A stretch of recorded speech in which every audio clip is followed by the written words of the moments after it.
जीवन का लक्ष्य। हमारे सोचने या करने से दूसरे किसी का अमंगल नहीं हो सकता। अमंगल रूपी फल मिलता है अपने पूर्वकृत कर्मों के परिणाम स्वरूप। इस स्थिति में हम जब किसी का अमंगल सोचते या करते हैं तब हम अपना ही अमंगल करते हैं। हमारा चित्त जब किसी भी दूसरे के प्रति द्वेष रखता है और उसका अमंगल सोचता है तब उसका प्रभाव हमारे ही जीवन पर पड़ता है। हम जैसा सोचते हैं वैसा ही अपने को बनाते हैं। भगवान के राज्य में अनेक प्रकार के मंगल हैं और भगवान ने हमको मंगलमय विचार रखने की विचित्र शक्ति भी दी है। हम यदि उस शक्ति का सदुपयोग करें तो उससे हमारा तो सुख आनंद बढ़ेगा ही, हम दूसरे लोगों के सुख आनंद की वृद्धि में हेतु बनेंगे।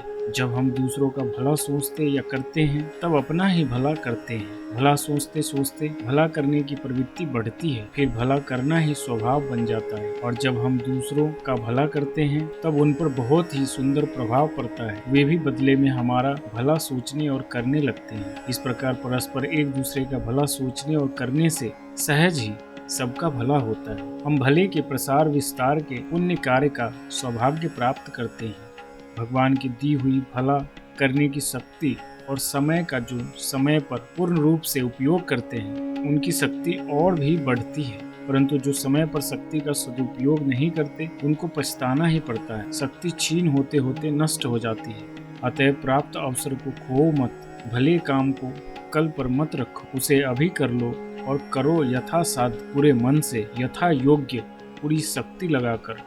हमें भगवान की कृपा प्राप्त होगी, हमारी शक्ति बढ़ेगी और हम जगत का कल्याण करने वाले भगवान के हाथ के एक महान यंत्र बनकर हम अपने को धन्य कर सकेंगे। जो अपना सुख मंगल हित चाहता है और दूसरों का नहीं चाहता, वरन दूसरों को दुख पहुंचाता है, उनका अमंगल एवं अहित चाहता है, उसे कभी भी सुख मंगल हित प्राप्त नहीं हो सकते। वह एक बार मोहवश भले ही अपने को ही सुखी मान ले, पर वह सुखी कभी हो नहीं सकता।